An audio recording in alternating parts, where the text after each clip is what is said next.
Yes, sir.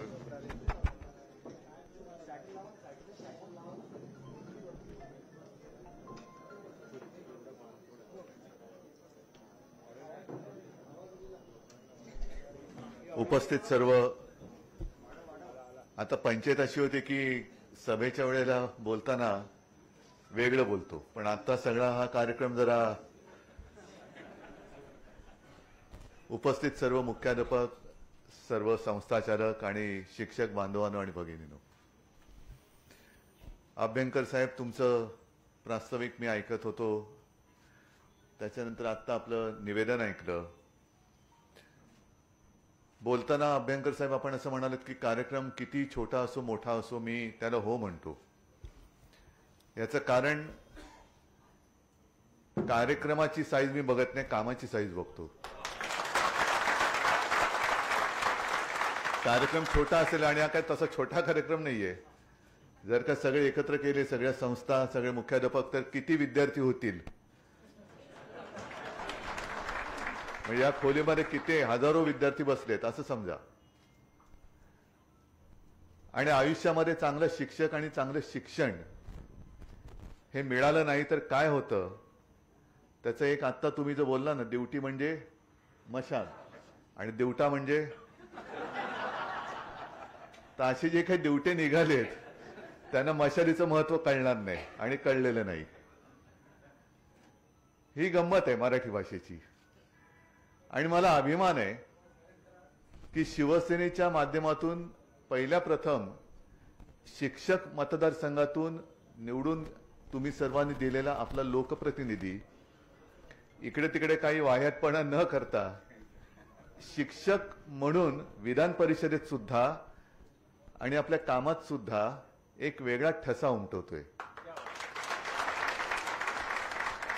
आणि तुम्ही म्हणाला ते खरंय आणि तसंच करा. तुमचा जो काही आमदारकीचा फंड आहे तो फक्त आणि फक्त शिक्षणासाठीच वापरा. बाकी आता आहे, मी पण आमदार आहे, सगळे आमदार खासदार आहेत, त्यांचे फंड वापरतोच.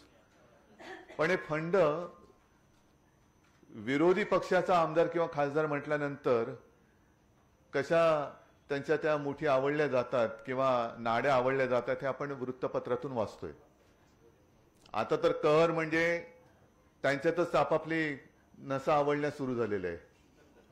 आजच पेपरमध्ये पाहिलं असाल तुम्ही, एक कोणतरी गेले बाबा मला मारलं म्हणून दिल्लीला. ही लाचारी जी आहे ना, ही लाचारी का, तर तेच चांगलं जर काही चांगलं शिक्षक मिळालं असतं त्या वयामध्ये तरी परिस्थिती आली नसती. आणि गेल्या वेळेला मला वाटतं मी माझ्या आजोबांचं एक उदाहरण तुम्हाला दिलं होतं, कारण हे तुम्हाला सांगितलं पाहिजे, मागेही सांगितलं असेल की शिवसेना प्रमुखांना आणि माझ्या आजोबांना दोघांनाही शालेय शिक्षण पूर्ण नाही करता आलं. दोघांनाही जवळपास 7वी मध्ये फी भरायला पैसे नाहीत म्हणून शाळा सोडावी लागली. पण शाळा सुटली तरी त्यांचं शिक्षण नाही थांबलं. कारण घरामध्ये संस्कार हा एक विषय असतो, तो घरामध्ये जास्त असतो. आपण मुलांना संस्कारित करतो, संस्कार देतो म्हणजे नेमकं काय करतो. आई वडील आपल्या मुलांना संस्कार देतात म्हणजे काय करतायत की काय वह्या पुस्तकं पाटे घेऊन नाही बसत, तर स्वतःच्या वागणुकीतून एक आपण कसे वागतो तशी आपली मुलं वागत असतात. आणि मग घराणेशाही म्हणते ती तशीच, म्हणजे वडिलांनी एवढा घोटाळा केला तर मुलगा आणखी मोठा घोटाळा करणार. तर ह्या सगळ्या गोष्टी ह्या संस्कारातून येतात. आणि आता नवीन आधुनिक जे काही तंत्रज्ञान तुम्ही म्हणताय, कॉम्प्युटर हे आहेच, म्हणजे आता माध्यमं ही बदलायला लागली. आजही शाळेमध्ये पाटी आहे की नाही मला कल्पना नाही, कारण आपण सगळेजण जे माझ्या वयाचे आहेत ते पाटीवरती अक्षर गिरवत शिकलेले आहेत.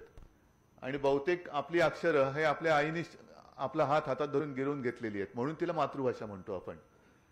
अ आ इ उ ए सगळे जे काय आहे हे सगळं तिकडनं पाटीवरती गिरून गिरून गिरून आपण ही अक्षरं गिरवत मोठे झाले. तेव्हा कुठे कॉम्प्युटर होता. पाटीवरती अक्षरं गिरून मोठी झालेली आपण माणसं. पण शिक्षण म्हटल्यानंतर त्या पाटीवरती गिरून मोठे झालेल्या माणसांनीच कॉम्प्युटर शोधलाय हे सुद्धा आपण मान्य केलं पाहिजे. तो सुद्धा कोणी जो कॉम्प्युटरचा शोधक किंवा जनक असेल तो सुद्धा तेव्हा कुठे शिकला असेल? आणि शिक्षण पद्धती ही कालानुरूप मला असं वाटतं बदलत गेली पाहिजे. मध्ये मी एक यांचा सोनम वांगचुक त्यांचा कार्यक्रम पाहिला. काय आपल्या देशामध्ये परत तेच सांगतो, शिक्षण आणि शिक्षक मिळालं नाही तर चांगल्या लोकांना सुद्धा कसं देशद्रोही ठरवून तुरुंगात टाकलं जातं, हे सोनम वांगचुक एक उत्तम उदाहरण आहे. म्हणजे काय त्याचा उपयोग खरा करून घ्यायला पाहिजे. ते म्हणतायत काय त्याच्याकडे दुर्लक्ष करून नको तो त्याच्या कपाळावर शिक्का मारून दिला, आतमध्ये टाकून किती दिवस सडतील आतमध्ये देव जाणे. पण अशी माणसं आपल्या देशात आहेत. आणि त्यांनी जे सांगितलं की ते कुठे लेह लडाखमध्ये राहतात, त्यांचा जन्म तिकडे झाला, गावामध्ये शाळा नव्हती. आणि गावात शाळा नव्हती तर त्याचं त्यांनी काय म्हटलं की त्याचा फायदा असा झाला की माझ्या आईनी मातृभाषेमध्ये अनेक गोष्टी मला शिकवल्या, ज्याचा उपयोग मला आत्ता होतोय. आणि कसा फरक पडतो, आपण जे काय म्हणतो A for apple, B for bat, अमुक तमुक तमुक, तर आमच्याकडे ए फॉर फॅन, फॅनच नाहीये तर दाखवणार काय? फॅनच नाहीये. तर ही जी काय पद्धत आहे ना, ही पद्धत थोडी नाही म्हटलं तरी कालानुरूप आणि थोडीशी विभागवार ही थोडीशी बदलली गेली पाहिजे. आज कॉम्प्युटरचा तो जो काही विषय आहे, अनेकदा राजकारण आल्यानंतर म्हटल्यानंतर निवडणुकीच्या दिवसात आता रेवडी तर सरसकट झालेली आहे. सरसकट म्हणजे दुसरा देईल तो रेवडी आणि आम्ही करू ते उपकार, हे असं आत्ताचं राजकारण आहे. आणि पूर्वी याही गोष्टी आपण पाहिलेल्या आहेत की आम्ही जर का जिंकलो तर आम्ही विद्यार्थ्यांना फुकट कॉम्प्युटर देऊ. फुकट कॉम्प्युटर देणार, कॉम्प्युटरमध्ये टाकणार काय? कॉम्प्युटरमध्ये टाकणार काय? म्हणजे कॉम्प्युटर दिला, आम्ही टॅब वाटू, टॅब वाटलात हरकत नाही. म्हणजे कोरी वही देणं आणि टेक्स्टबुक देणं हा फरक आहे. एखाद्याला कोरी वही दिली तो वही काय करेल, कदाचित पावसाळा आल्यानंतर पानं फाडून होड्या करून सोडू पण शकतो तो, पण वहीमध्ये लिहिणार काय? आणि हा जो विषय आहे कॉम्प्युटरचा, आपण सुद्धा दिलेले आहेत. अगदी मला वाटतं 2014 साली असेल, 2014 साली आपण टॅब दिले होते, टॅबलेट. आता त्या टॅबमध्ये काय केलं होतं आपण? कारण तुम्हाला हेही आठवत असेल की शिवसेना प्रमुखांचं एक स्वप्न होतं की मुलांच्या पाठीवरचं दप्तराचं ओझं हे कमी करणं. म्हणजे अनेकदा ते त्यांची व्यथा सांगायचे की अरे मुलं आहेत का गाढवं आहेत ओझी वाहणारी, हे ओझ्याने वाकून जात आहेत. आणि शिवाजीराव भोसलेंचं एक भाषण मी जे ऐकलं त्याच्यामध्ये त्यांनी जे प्रश्न विचारलेत उत्तरं नाहीत आपल्याकडे. छत्रपती शिवाजी महाराजांनी तोरणा जिंकला वयाच्या कितव्या वर्षी? 16व्या वर्षी. ज्ञानेश्वरांनी ज्ञानेश्वरी लिहिली वयाच्या कितव्या वर्षी? 16 वर्षी. आणि 16व्या वर्षी आपल्या आत्ताच्या युगातला मुलगा काय करतो? त्याच्या पाठीवरती किती ओझं टाकतो? तो त्या ओझ्याने एवढा वाकलेला असतो की तो त्याच्यातच पिसून गेलेला असतो. म्हणजे ज्या वयामध्ये या छत्रपती शिवाजी महाराज असतील, ज्ञानेश्वर असतील, या सगळ्यांनी चमत्कार केले, एक अद्भुत पराक्रम गाजवला, त्या काळामध्ये आपल्या काळातली मुलं ही पिसून गेलेली आहेत. मग ती उठून उभी राहणार कधी? त्याच्यातनं बाहेर पडतात ते एकदम कॉम्पिटिशनच्या जगामध्ये पडतात बाहेर, त्याच्यामध्ये त्यांची दमछाक होते. बरं, पालक सुद्धा असे असतात की एवढे विषय नाही शिकला तर आपला मुलगा किंवा आपली मुलगी ही स्पर्धेत मागे पडेल. त्याच्यामुळे सगळं काही हे त्याच्यावरती आपण लादण्याचा प्रयत्न करत असतो. आणि हे सगळं शिकत असताना मध्येच एखादा कोणतरी वैभव सूर्यवंशी सेंचुरी मारतो का परत झालं, त्याची आई त्या मुलाला आवड आहे की नाही, बॅट बॉल सगळं घेऊन पॅड बीड घेऊन क्रिकेटच्या कोचकडे आमच्या मुलाला सुद्धा वैभव सूर्यवंशी करा. एखाद्याने कुस्ती खेळली, कुस्ती, एखाद्याने बॅडमिंटन. मग ह्या सगळ्या स्पर्धेच्या युगामध्ये मूळ जे आपलं आहे ते विसरून जातो. आणि मग पाठीवरच्या दप्तराचं ओझं ज्याचा उल्लेख मी मगाशी केला, सुदैवाने नंतर काय झालं की टेक्नॉलॉजी, ह्या सगळ्या टेक्नॉलॉजीचा हा सगळा आपल्याला फायदा करून घेता आला पाहिजे. टेक्नॉलॉजी एवढी चांगली सुधारली की 2014च्या निवडणुकीच्या काळात मी एक प्रेस कॉन्फरन्स घेतली शिवसेना भवनमध्ये. आणि तिकडे 8वीचं एक दप्तर ठेवलेलं भरलेलं पूर्ण. आणि मी प्रेसमधले असे सगळे प्रेसवाले होते, त्यांना एकाला बोलवलं. त्यानं म्हटलं जरा हे दप्तर उचलून दाखव रे. तर त्याने उचललं. तो म्हणलं नाही हे जड आहे. म्हटलं जड आहे ना. मग मी खिशात हात घातला आणि एक SD कार्ड काढलं आणि हे उचल. तो हे काय SD कार्ड आहे? म्हटलं हे सगळं दप्तर त्याच्यामध्ये. तो सगळा अभ्यासक्रम आहे तो त्या SD कार्डमध्ये मी टाकला होता. आणि ते SD कार्ड आपण त्या टॅबमध्ये टाकलं. म्हणजे 8वी ते 10वी दरवर्षी आपण महापालिका शाळेत सुरू केलं होतं, आता सुरू आहे की नाही मला कल्पना नाही, कारण गेले 3-4 वर्ष महापालिकेचा बाप कोण आहे तेच कळत नाहीये. महापालिकेमध्ये काय चालले लुटालुटीच कोणाला कळत नाहीये. तर आपण ते दिलं आणि त्याच्यामध्ये सगळी शाळेची आपली अभ्यासक्रमाची पुस्तकं होती, ई लर्निंग होतं, त्याच्यानंतर काही प्रश्न पत्रिका होत्या, ह्या सगळ्या गोष्टी आपण त्याच्यात दिल्या होत्या. आता ई लर्निंग मध्ये मला वाटतं अभ्यंकर साहेब हे आता शक्य असेल तर बघा की काही गोष्टी ह्या अॅनिमेशनने तिकडे दाखवल्या होत्या. आपण सांगतो, तुम्हाला सुद्धा त्याचा अनुभव असेल की एखादी गोष्ट वर्णन करून सांगितलं ती कळत नाही, पण प्रत्यक्ष दाखवणं शक्य नसतं. मग अॅनिमेशननी जर का दाखवली तर ते आपल्याला मुलांना पटकन कळतं, अरे हा असं आहे. तर ते जे काही ई लर्निंग आहे ह्याचं सुद्धा फार महत्व आहे. आता ह्या टॅबलेटमधनं आपण ते केलं. नंतर एक मी साधारणतः 2010 साली हे मी का सांगतोय, कारण आता शिक्षण हा विषय हा तुम्ही चांगल्या पद्धतीने हाताळता, पुढे काय काय तुमचा फंड तुम्ही वापरणार तर कुठे वापरा किंवा कुठे वापरू शकता त्याचं मी तुम्हाला उदाहरण देतोय. 2010च्या सुमारास किंवा त्याच्याही आधी आपण व्हर्च्युअल क्लासरूम सुरू केले. मला कल्पना नाही आपल्यापैकी किती जणांनी ते बघितले असतील. व्हर्च्युअल क्लासरूम म्हणजे काय केलं, माझ्या मनात असं आलं की महापालिकेच्या शाळा, आपण कधी कोणी म्हटलं कुठल्या शाळेत जातो तर पालकांना कदाचित लाज वाटते की माझा मुलगा किंवा माझी मुलगी महापालिका शाळेत जाते. पण आता त्याच महापालिका शाळांमध्ये आदित्यमध्ये जो काही सगळा एक बदल केला, मग त्याच्यामध्ये सगळे सीबीएसई आणि काय सीएससीबीसी काय असतात ते आम्हाला एसएससी माहिती, पुढचं काही माहिती नाही. हे सगळे बोर्ड त्याच्यामध्ये त्याचं शिक्षण सुरू केलं. मराठी भाषा तर सक्तीचीच केली, पण इतरही 4-5 भाषांमध्ये आपण शालेय अभ्यासक्रम सुरू केला. त्याच्यामुळे कदाचित पहिल्या प्रथम महापालिका शाळांमध्ये सुद्धा ऍडमिशनसाठी या रांगा लागायला लागल्या. आणि पालक सांगायला लागले, आमच्याकडे यायला लागले की आम्हाला महापालिकेच्या शाळेमध्ये ऍडमिशन, असं कधीच येत नव्हते कोणी. सगळे मोठमोठ्या शाळांमध्ये सांगत होते की आम्हाला तिकडे जरा लावा न बसेल, आमच्या मुलाला मुलीला ऍडमिशन पाहिजे, महापालिका शाळेत ऍडमिशन पाहिजे. का? कारण आपण शिक्षणाचा दर्जा सुधारला, महापालिका शाळेंची सुद्धा चांगली डागडुजी केली आणि त्याला वरून आपण काय नाव ठेवलं, मुंबई पब्लिक स्कूल जाऊन बघा. तर त्याच्यामध्ये सुद्धा महापालिकेमध्ये सुद्धा काही चांगले शिक्षक आहेत. मग महापालिका तेव्हा आपल्याकडे होती. मी आयुक्तांशी बोललो, सगळ्यांशी अधिकाऱ्यांशी बोललो, शिक्षण अधिकाऱ्यांशी बोललो आणि त्यांना सांगितलं की तुम्ही आता आपण हा मर्यादित स्वरूपात करूया.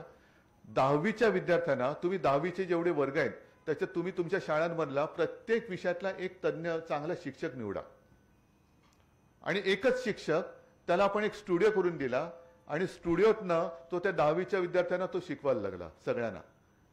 म्हणजे शिक्षणाचा दर्जा आपण उंचावून समान करण्याचा हा एक प्रयत्न केला. आणि हा नुसता शिक्षक म्हणजे टीव्ही सुरू केल्यानंतर जसं चालतं तसं नाही, तर दोन्हीकडनं संभाषण. म्हणजे त्याचं शिकून झाल्यानंतर शाळेप्रमाणे तो शिक्षक विचारायचं, या शाळेत कोणाला काही प्रश्न आहे का, तर तो प्रश्न सगळ्या मुलांना ऐकायला जायचं, त्याचं उत्तर सगळ्यांना ऐकायला जायचं. आणि ही पद्धत मला आठवतंय की जेव्हा त्याचं आपण उद्घाटन केलं, कोणाला बोलवायचं तर डोक्यामध्ये विचार आला, नाव आलं डॉक्टर रघुनाथ माशेलकर. आता माशेलकर साहेबांशी बोलणार कोण, कारण मोठी माणसं आहेत, बिझी आहेत. मग त्यांना फोन केला आणि त्यांना फोन करून असं सांगितलं की माशेलकर साहेब एक कार्यक्रम असा आहे तर आपण यावं अशी आमची एक इच्छा आहे.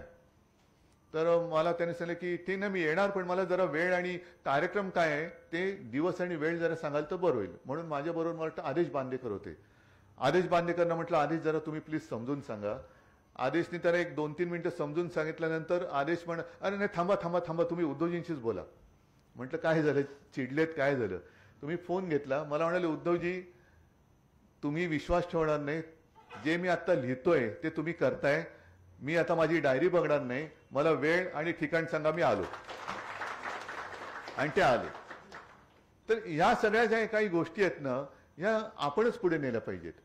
कारण हे सगळं मी आधुनिक तंत्रज्ञान तुम्हाला सांगत असताना 15 दिवसापूर्वी जे मी मराठवाड्यात फिरलो, मराठवाड्यामध्ये तुम्हाला माहिती आहे तसं गेल्या वर्षी महाराष्ट्रभर आपत्तीच आली.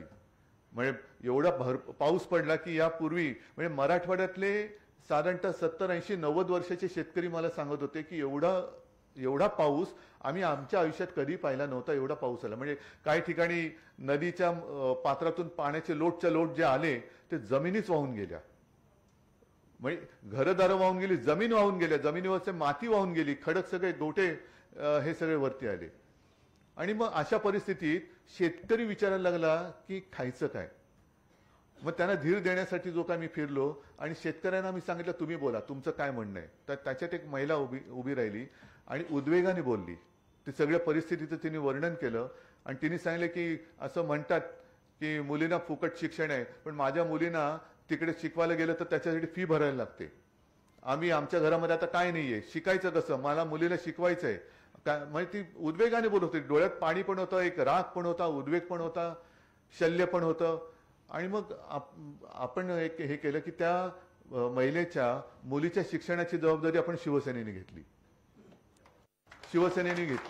आणि मग कार्यक्रम झाल्यानंतर मी त्यांना बोलवलं, म्हटलं ताई शांत व्हा, आता चिंता मिटली ना. तर त्या पुढे म्हणाल्या साहेब हे मी केवळ माझं दुःख नाही सांगितलं, मी माझ्या गावाचं दुःख सांगितलं. अशा अनेक मुली आहेत, अनेक मुलं आहेत. म्हणजे आता अभ्यंकर साहेब तुम्ही तर मुंबईच्या शिक्षकांचं प्रतिनिधित्व करताय आणि तुमचा फंड तुम्ही मुंबईच्या शाळेमध्ये जेमतेम जो काय मिळतोय तुम्हाला तुटपुंजा तो वापरू शकताय. पण केवढं मोठं आपल्या महाराष्ट्राचं जे काही शाळा आणि शिक्षण क्षेत्र आहे तिकडे लक्ष देणार कोण. कारण आम्हाला वेळच नाहीये. मुलांना शिकून तयार करण्याची आमची जबाबदारीच नाहीये. आम्हाला फक्त पक्ष फोडायचे आहेत, आमदार फोडायचे आहेत, खासदार फोडायचे आहेत. आम्ही टिकोजीराव खुर्चीवर बसलो का दुनिया गेली खड्ड्यात, आम्हाला काय करायचं त्याचं. आणि मग तिथे तुमचा जो विषय येतो की नुसतं रेवडी दिल्यानंतर सगळं काही विसरून आपण नको ती माणसं निवडून देतो. त्याच्यापेक्षा नेमकं निवडायचं काय, तांदळातून खडे निवडायचे का खड्यातून तांदूळ निवडायचे, हे शिकवण्याचं काम हे तुम्ही करायला पाहिजे. नाहीतर असे कार्यक्रम होत राहतील. आणखीन मी पण सांगेन, मी पण माझा फंड देतो, किती द्याल, किती कॉम्प्युटर देणार. बरं कॉम्प्युटर दिल्यानंतर त्याला कॉम्प्युटरचा तो ऑपरेटर आणि शिक्षक असं कॉम्बिनेशन पाहिजे, हे कोण शिकवणार परत. तर ह्या सगळ्या गोष्टी म्हणजे हे वाटतं करायचं म्हटलं तर करू शकतो आणि ते केलंच पाहिजे. आणि एका गोष्टीचं मला नक्कीच समाधान आहे की कोणीतरी केलं पाहिजे म्हणण्यापेक्षा माझ्या पक्षाचा आमदार करतोय याचा मला अभिमान आहे, याचा मला नक्कीच अभिमान आहे. आणि हे क्षेत्र जे आहे म्हणून मी तुम्हाला म्हटलं ना की आजोबांचं जे उदाहरण गेल्या वेळेला तुम्हाला सांगितलं होतं. कारण आमची जर का घराण्याची परंपरा पाहिली तर आजोबांची आई, त्यांची आजी म्हणजे सगळे असे शाळेत वेळ शिकलेले नव्हते पण विचारांनी पक्के, संस्कारांनी पक्के. तर एकदा शाळेतनं आजोबांच्या आईना बोलवणं आलं की जरा बोलाय, आजच आजोबांची पुण्यतिथी. तर आजोबांच्या आईला बोलवलं आणि त्यांनी शिक्षकांनी सांगितलं की हा केशव जरा अभ्यासात कच्चा आहे, त्याची तयारी करून घ्यायला पाहिजे. आताचं शिक्षक सुद्धा ते होतं ना तुमची काय होते पीटीए, पीटीए म्हणजे आता खरं शिक्षकावरती जी जबाबदारी असते ते शिक्षक बहुतेक पालकांवरती टाकतात. तर माझ्या आजोबांच्या आईने सांगितलं त्यांना त्यांची तयारी करून घ्यायला म्हणजे करायचं म्हणजे काय करायचं.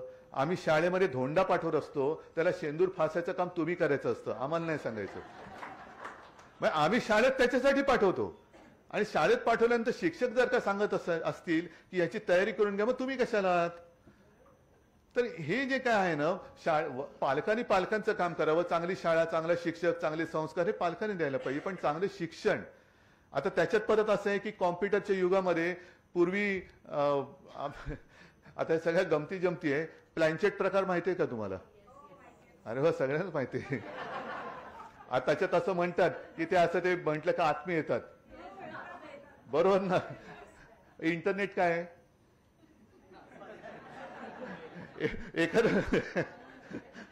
एखादा प्रश्न विचारला की ते उत्तर मिळायचं. तर इंटरनेटवरती जरा कुठे तुम्ही टक टक केलं का संपूर्ण त्याची कुंडली येते. पण ही माहिती झाली. माहितीला जेव्हा अनुभवाची जोड मिळते तेव्हा त्याचं ज्ञानात रूपांतर होतं, असा माझा समज आहे.